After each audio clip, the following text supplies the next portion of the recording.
I'm mainly active, probably more on Facebook and Instagram. So, but I'm not that active. I'm just letting you know.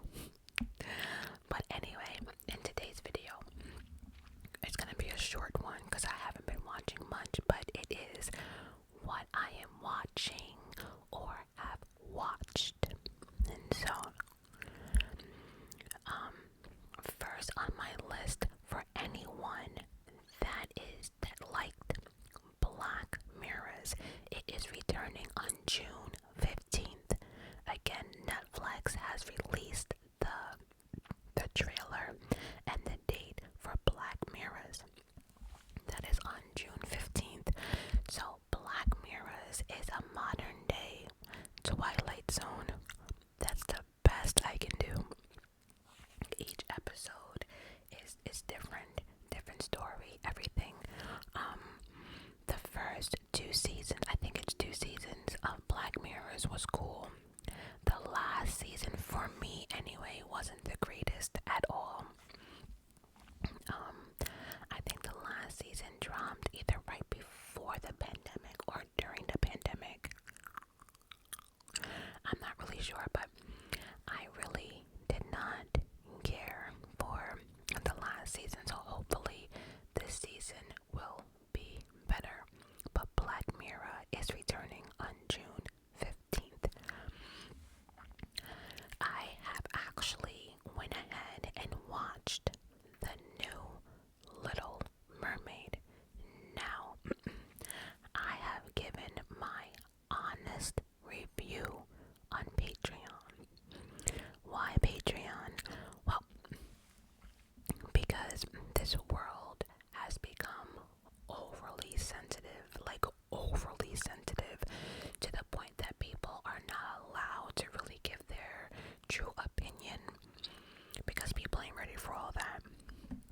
But that being said, though, I'm gonna make it clear that I don't know if I mentioned this before or not, but I never, if I did, I don't remember.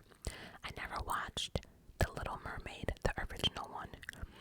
Now, I know a bit about it. Like I said, I might have glanced or whatever, but I did not watch it from beginning to end because I had a lot of questions in this Little Mermaid, right?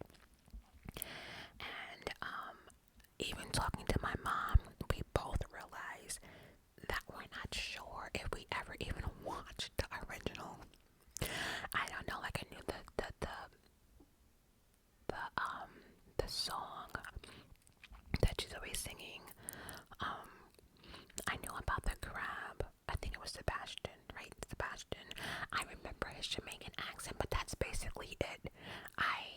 And I know she wanted to be on land. That I don't remember anything else. So that being said, I'm gonna be honest and fair when I say I really don't have anything to compare The Little Mermaid to, but overall, I enjoyed it. I enjoyed watching the children at the theater, like dancing and singing, and they were clapping when like certain scenes, you know, when someone was getting defeated or something like that. The kids absolutely enjoyed it, and I have to say it was definitely family oriented and it was entertaining, right? That being said, my critiques have nothing to do with the actual actors and actresses of the movie, but I will say that I don't want to say it because again, people are so damn sensitive. Overall, it was a good movie. I don't know what else to say. I do have some. It's anyway. I will give it an 8 out of 10. My main problem is with Disney, and there was a couple things I saw that Disney was trying to do, but bitch, no. So, like I said, my critiques nothing to do with the actors and actresses, but mainly to do, and there was one casting that I just said to myself, I love you, but it's a no for me. I'm gonna leave it at that.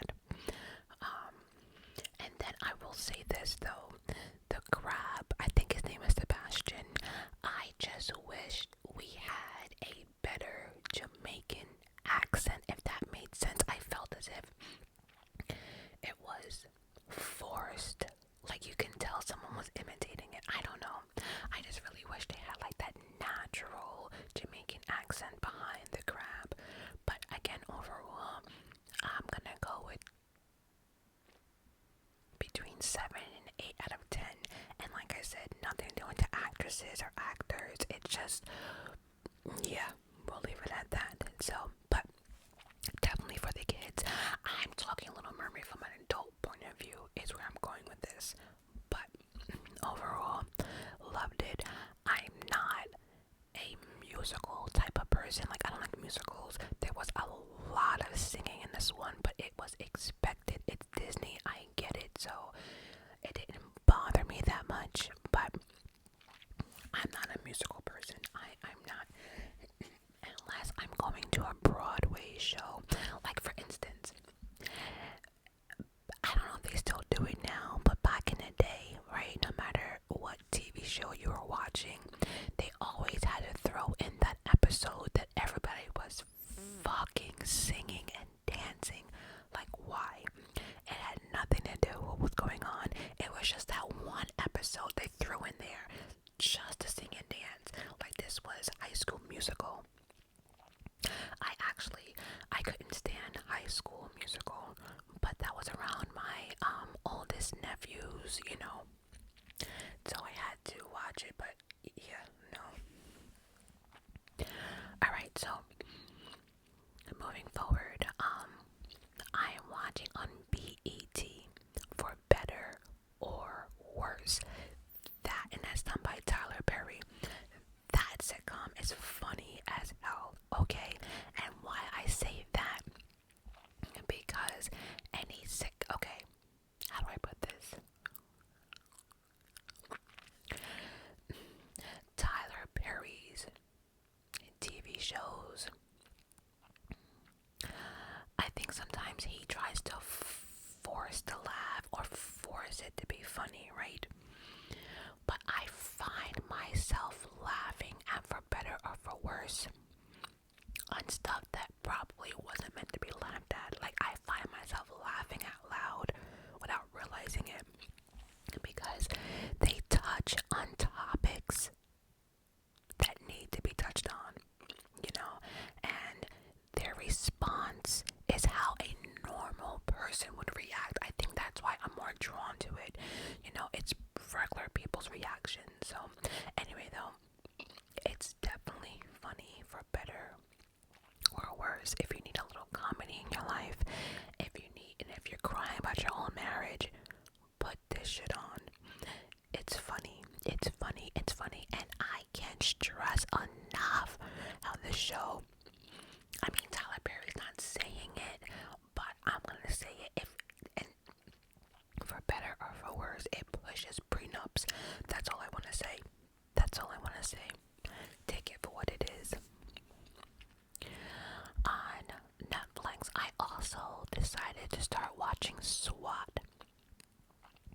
But I'm not gonna lie, I'm a little bored. I think I'm like on episode 4 or 5, and I'm kind of like waiting for that action. I think his name is Shamor. I think it's because of Criminal Minds, like that type of action. I kind of thought SWAT would be, but I'm not getting that from SWAT. But I like a good cop show. I do once in a while. I think there's times I have to leave it alone for a while, but I like a good cop show. And my last favorite cop show was probably, actually, I like The Mentalist, and I really enjoyed Criminal Minds. SWAT, let me know down below if you are watching SWAT now. I have finished. Oh, by the way, SWAT is on Netflix. Now, I have finished Alchemy of Souls. I have mentioned this before on my last What Am I Watching? It is a K-drama, and it has everything you can ever imagine in this one. First of all, I appreciate the length of the episodes. They're like an hour and 16, an hour and 20 minutes. And I do believe Alchemy of Souls had 30 episodes. I think the first season had 20, and then the second season only had 10. But Alchemy of Souls had everything you want: comedy, fantasy, supernatural, hero, romance, action, thriller, suspense. It had everything into one, and it was done perfectly. Like, it was portioned out perfectly. Like, you were never bored. You were never like, oh my god, another romantic scene. Everything was done perfectly. The fantasy TV, super, all of it magical. Like, they had magic involved too. It had everything you could ever ask for. And I was like, I never had a show that I cried, laughed, and yelled at the TV. And every episode ended all three emotions. It was like that good. So I finally finished Alchemy of Souls, and I would, you know, I'm not gonna go into what it's about because I did that already on the other video. So once that was done, I moved on to Under the Queen's Umbrella. Oh my god, this was another one. Now, this one was definitely different from Alchemy of Souls. This is also a K-drama, by the way. If anyone has any international shows you want me to watch, it has to be English dubbed / audio. I'm not reading nothing, and it's not because I can't read. It's because I don't want to. My problem is sometimes, like, when you have to read, it distracts you from paying attention to what's actually being done on the TV. And a lot of the K-dramas, they move really, really fast. So you spend half your time like pausing it and reading it, and it's like, never mind. So, if you have any international series for me to watch, I am so down for it. I love international stuff, but it has to be English audio / dubbed, whatever you want to call it. But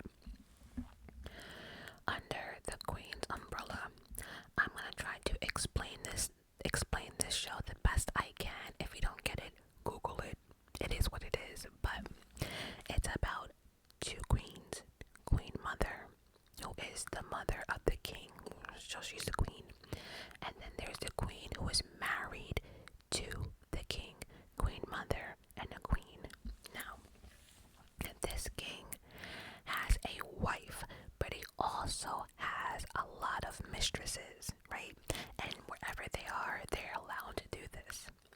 Now, in normal times, right, the crown prince or the next king in line would be the king's eldest son. Wow. And Under the Queen's Umbrella, and they do it because, like I said, he has a lot of mistresses. In this kingdom, they don't follow the rule of the next one, or the next one who's eldest, you know, becomes king or whatever, or the crown prince. What they do is they do an obstacle course. They do a challenge, because in the king's eyes, just because you're the next eldest does not make you a proper king.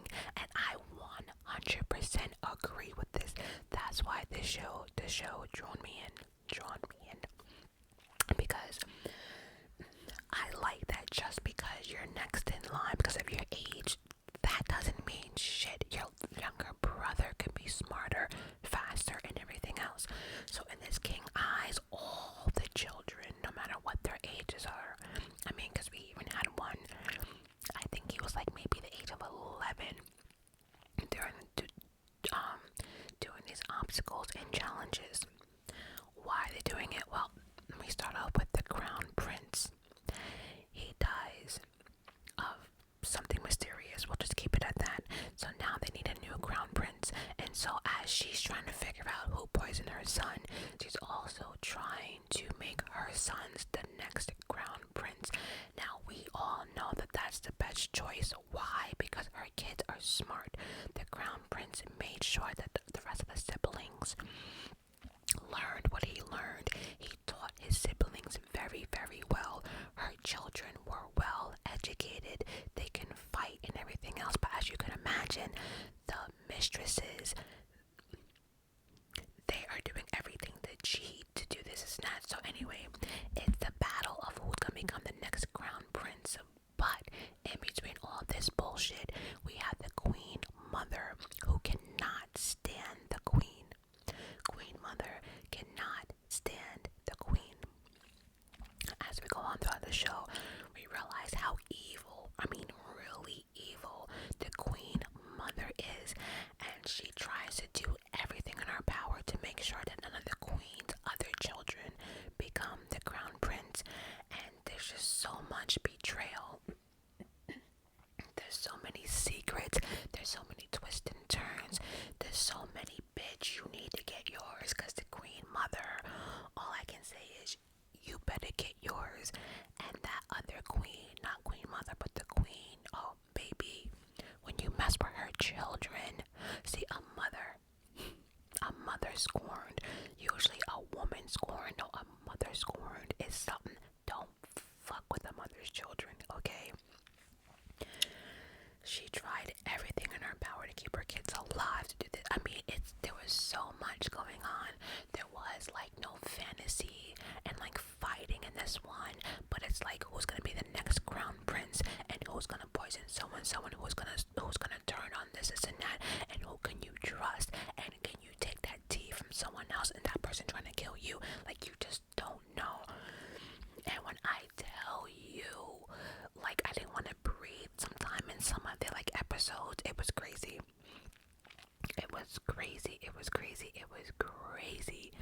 Under the queen's umbrella is some shit you will also do. Like, under the queen's umbrella, I think it's something that everyone can watch.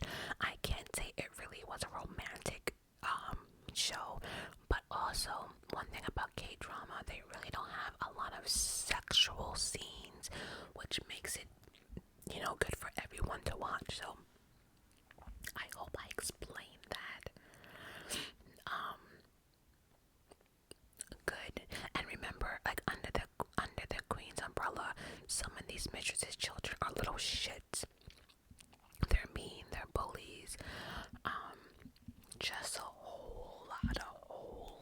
So under the queen's umbrella, I think there was 16 episodes, and again, those episodes were like an hour and 20 minutes long, hour and 15, so definitely a good one to watch. Now, the next one I ran through like it was nothing. It's called The Girl from Nowhere.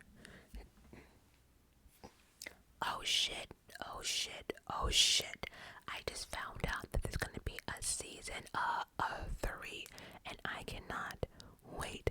So, I don't know how to explain The Girl from Nowhere. Again, this is also on Netflix. Now, this is not a K-drama, and the only reason why I say that is because when she is writing, the writing looks totally different from like Korean writing. So I want to say I think it might be Thailand. I'm not really sure. Anyway, I don't care what it is. It had my full attention. So, The Girl from Nowhere. I don't know how to explain this. I suck at explaining shit, but first off, this girl, her name is Nano. And each episode is a different story. And Nano is a teenage girl. We don't know where she came from. We don't know who she is. And throughout the show, I was trying to sit there and say, is she an AI? Is she the devil's daughter? Is she this? Is she that? We don't know. You can do your own conclusion on what you think she is.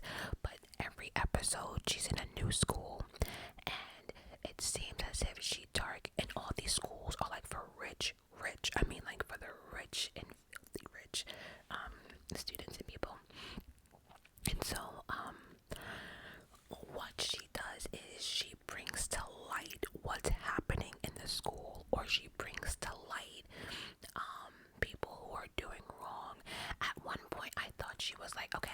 I thought she was an alien because she's so in the beginning of each episode, she talks about humans and how, how humans react to when they have power, how humans react to when they're jealous, how humans react to when they get money, or so she brings your shit to light, if that makes sense. I'll give you a couple examples.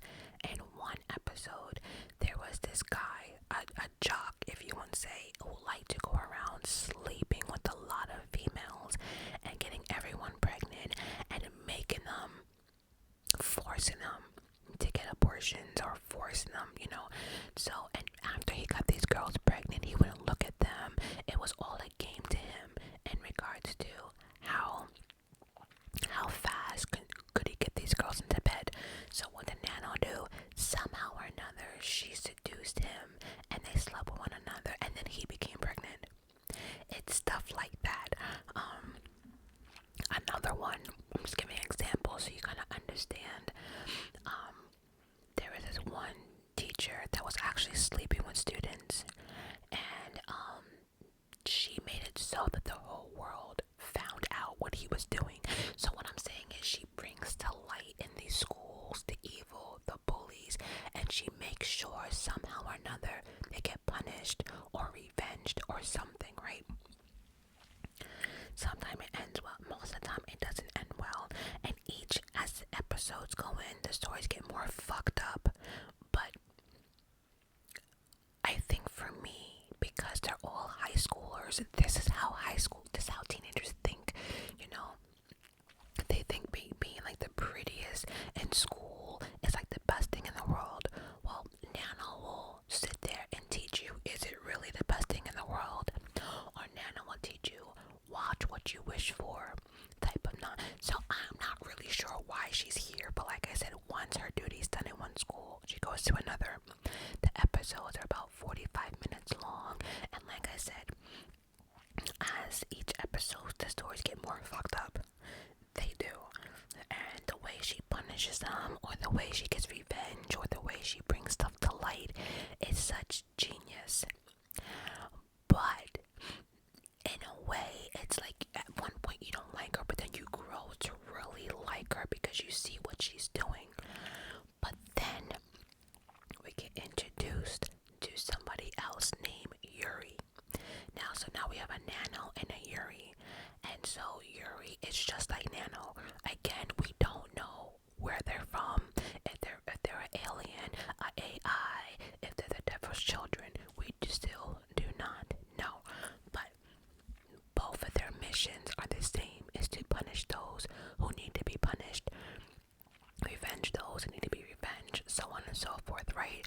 But they each have their way of doing it. One is, Nano is trying to teach a lesson, but in a fucked up way, and Yuri, she just don't give a damn. She just wants everyone to suffer, right? So it's like, on top of the actual storyline, we have two people who are trying to win over the other one. Like, Nano don't want Yuri there, and Yuri don't want Nano there. And when they actually met up, they both were disgusted that they bumped into one another, and now they're trying to get rid of the other one, if it makes it. It's really, really good. Overall, each episode, there's a lesson, there's a life lesson to be learned. Nano is there to make sure you learn it. Nano is there to make sure you get what you deserve. And again, it just makes you realize, like, as I was watching it, I was saying to myself, oh my god, that's exactly how humans act. Like, even down to like give someone a little bit of power, besides using it for use it for what it's supposed to be for. They use it for their own self-gain, then you have people who think that they can sit there and sleep with students, and just because they're young, nobody will believe them. You know what I mean? So the girl from nowhere, I was pleasantly surprised. I did not think I would like it, but baby, I am so happy that we're getting a season 3, because some of these lessons, like, sometimes I said to myself, damn Nano, like, she deserved it, but not like that. But in life, like, people, I get what she's saying, and like, I get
yes, the screams were good. I know for a fact the last two screams are actually on Paramount Plus.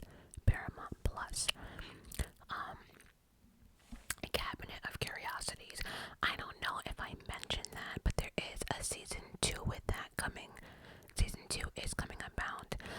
But again, if you're into Twilight Zones and like stuff like Black Mirrors, Cabinet of Curiosities is also the same thing. Each episode's a different story, teaching a valuable lesson. And on that note, actually, I need somebody's help. I was a big fan of that TV show, You.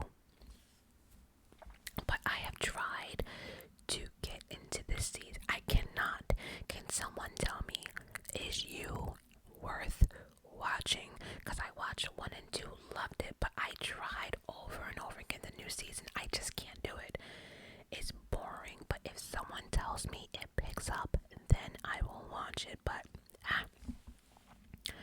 on my list to watch next is something called, on Netflix anyway, it's called Red Rose, My Name, and Copycat Killer. Also too, I found a new K-drama that I cannot wait to start this weekend.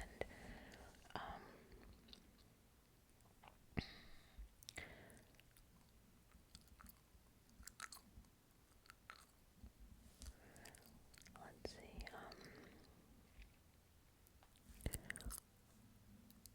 I think it's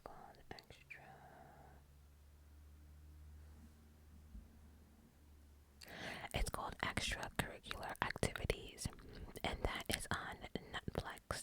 It's about students who need money, like each student, like they're a model student, one that's rich. Anyway, these kids are doing, I think, petty crimes, or I should just say crimes, to get what they want. And of course they dig themselves into a bigger hole about something, I don't know, but I love teen dramas. That's next also on my list. So on that note,